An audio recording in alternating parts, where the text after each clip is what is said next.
Muhtaram azizlar, biz hozir o'tib ketayotgan masjidimiz Masjid Qiblatayn. Bu ikki qiblalik masjid deyiladi. Lekin bu yerda ikkita qiblaga qarab namoz o'qish degan emas. Payg'ambarimiz alayhisolatu vassalam o'sha Masjidul Aqsoga qarab namoz o'qilgan. Ammo Payg'ambarimiz alayhisalomning qalblarida orzu bor edi. U o'sha qiblamizni Ka'batulloh bo'lishligi. Ana o'sha yerda namozda turgan paytlarda Payg'ambarimiz alayhisolatu vassalamga vahiy tushdi, qibla o'zgardi. Ka'batullohga qarab namozni davom ettirdilar. Shuning uchun ham bu Qiblatayn masjidini har doim tarixda eslaganimizda itoat, Rasulimiz alayhissalomga ergashish, namozda turgan holatlarda burildilar. Nimaga burildi deb so'ramadi hamma. Payg'ambarimiz alayhissalom burildilar, qolganlar ham orqalaridan ergashib burildi. Eng bizning buyuk ibodatimiz namozda turgan holatda hech kim ajablanmadi, nega bunday bo'lyapti deb. Ammo biz hozir Payg'ambarimiz alayhissalomda biror bir gaplarni aytganda, bunaqa emasmikin yoki menimcha bunday bo'lmasmidi degan gaplarni ko'p gapiramiz. Mana shu narsa aslo durust bo'lmaydigan narsa. Alloh bizni kechirsin. Biz Rasulimiz alayhissalomda eshitdikmi, itoat qilishimiz kerak. Bu Qiblatayn tarixi ham mana shunday bo'lgan. Bu masjidda o'sha qiblamiz o'zgardi. Afsuski juda ko'pchilik bilmasdan kelib Qiblatayn ekan, ikkita qiblali ekan deb men o'zim guvohligimda nechtasini qaytarganman. Endi bu ilmsizlikdan ikki tomonga qarab duo qilish kerak ekan degan tasavvur bo'lganlarni ham ko'rdik. Bunday qilmaslik kerak. Qiblamiz bitta, alhamdulillah.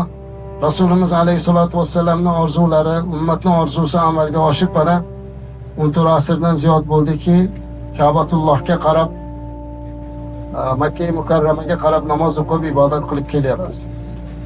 Aynan mana shu voqea shu Qiblatayn masjidida bo'lganligi uchun ham tarixda Qiblatayn masjid deb ataladigan bo'ldi. Endi hozir bu yerda ta'mir bo'lyapti ekan. Asosiy ziyoratimiz bizniki Masjidul Qubo. Qubo masjidi ham islomda birinchi qurilgan masjid.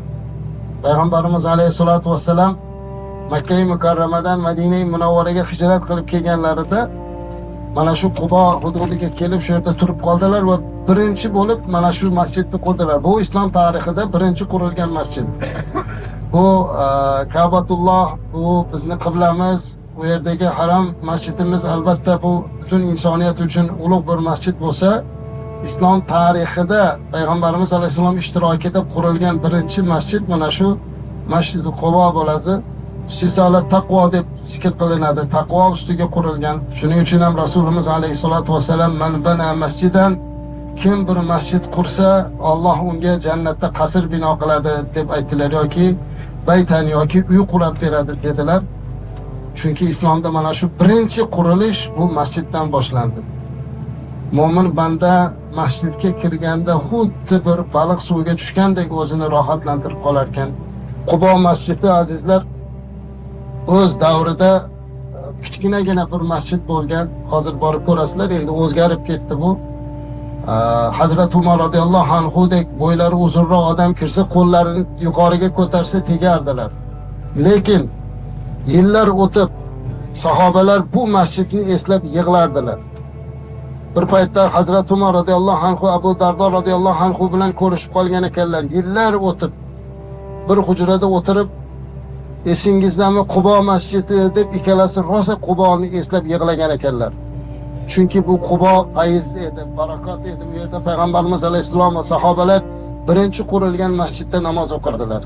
Masjidni obodligi uni minorasi va naqshlari bilan emas, masjidni obodligi jamoat bilan bo'lar ekan.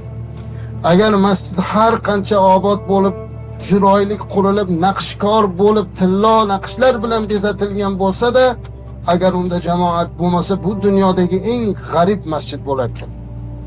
Ammo masjid bo'lsa-yu, uni minorasi ham yo'q, uni naqshi ham yo'q, lekin jamoatga to'lib tursa, bu eng obod masjid bo'lar ekan.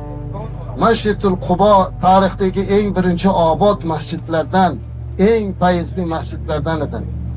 Payg'ambarimiz alayhisalom shuning uchun kim tahorat olib kelib, tahorati bilan Masjidul Quboga kelib 2 rakat namoz o'qisa, bitta umra qilgan savobini oladi deganlar.